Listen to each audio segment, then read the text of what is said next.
Déadí agus ru céad fáilte ag nuacht fíos a car.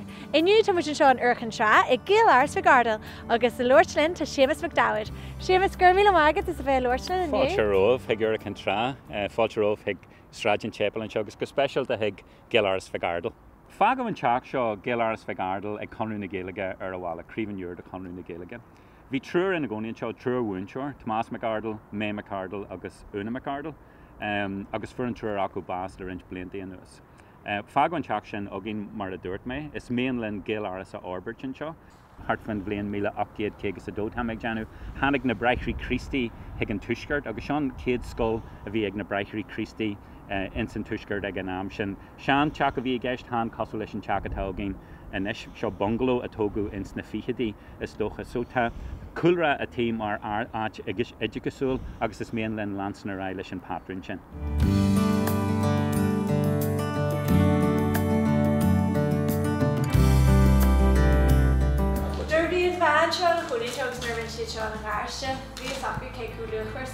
Ja, oh, je sin fágur cheannaí sin an teach, mar bagíní tá go léonnta il teannach bheith iad tug an Gaeilge tá créit mar bhí.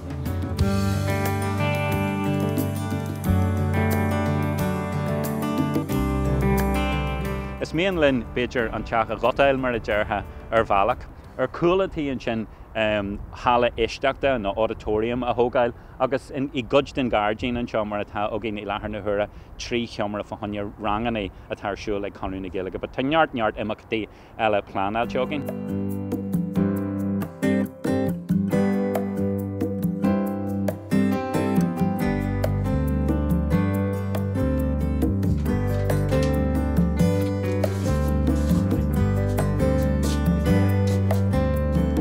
I gcuid den teach an sin tá gceist agin lórlán a bhhainú an.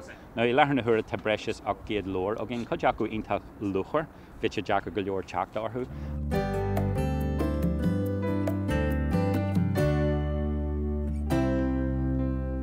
A ceann den rudaí is luchara is dócha atá agin.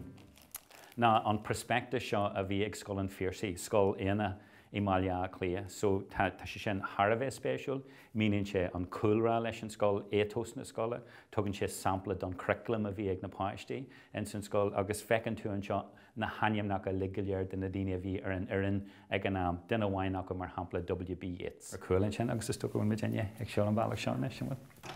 Cinnal aflan ail gent agin le písanús, but tá an rud ag brathí lethar na thura ar cuasaí airgid. Tá costa sí breis 600,000 pontaí gceist leis an tionscnamh a chríicnú ar a dóibh bhhailán an rud a bheith chríicnathe. B'imiid ag díreú cuidmhaid ar luch na bonscoile atá tíbhtí de 500 slát uain ar a bháil anseo agus tá níos scoil an acail in fásta. So áit idirgusúil áit le haid rudí social de inné am scoile a bheití gceist agus áit léon a bheits agin anseo fásta.